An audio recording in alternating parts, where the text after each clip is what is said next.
प्यारे बच्चों, आज हम पढ़ेंगे सबक नंबर 8 संतरा। आहा, संतरा।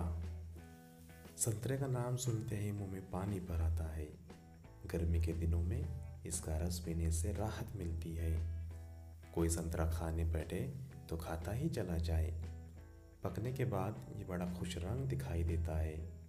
संतरे का छिलका नरम और छिलने में आसान होता है। इसमें 8-10 कांसें होती है। संतरे के छिलकों में भी रस होता है, लेकिन वो बहुत कड़वा होता है। हमारे मुल्क में संतरा हर जगह पसंद किया जाता है। इसकी सबसे बड़ी मंडी नागपुर में है। नागपुर संतरे का शहर कहलाता है। यहाँ से दुनिया के मुख्तलिफ मुल्कों में भी संतरे भेजे जाते हैं। गरीब अमीर हर कोई संतरा पसंद करता है। कुछ लोग खाने की बजाय संतरे का रस पीना पसंद करते हैं। संतरा सेहत के लिए बहुत मुफीद है। संतरे कलमे लगाकर उगाते हैं। कलमे 18-20 फुट के फासले पर लगाई जाती है।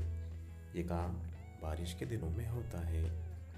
संतरे के दरख्त जब ज़रा बड़े हो जाते हैं तो कीड़े मकोड़ों से बचाने के लिए इनके तनों पर दवाएं लगाई जाती है। जड़ों में खाद डाली जाती है।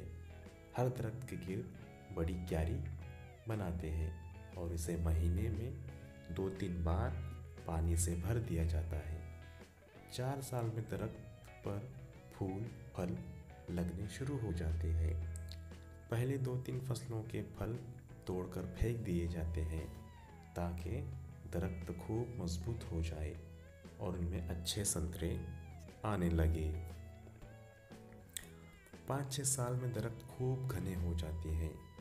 इन पर जब बहुत संतरे लगते हैं तो इनके बोझ से डालियां झुक जाती है।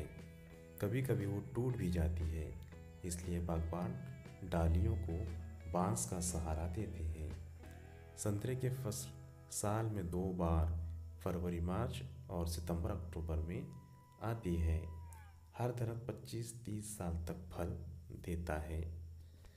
संतरे के दरख्तों को मुनासिब पानी न मिले तो फल बहुत कम लगते हैं, बल्कि कई बार तो बाग के सारे दरख्त सूख जाते हैं। इस नुकसान से बचने के लिए नहरें और कुएं खुदवाकर हुकूमत आबपाशी का इंतज़ाम कर रही है। अब नई नई खाद और दवाएं भी इस्तेमाल होने लगी है। इसलिए संतरे के बाग साल भर हरे भरे दिखाई देते हैं।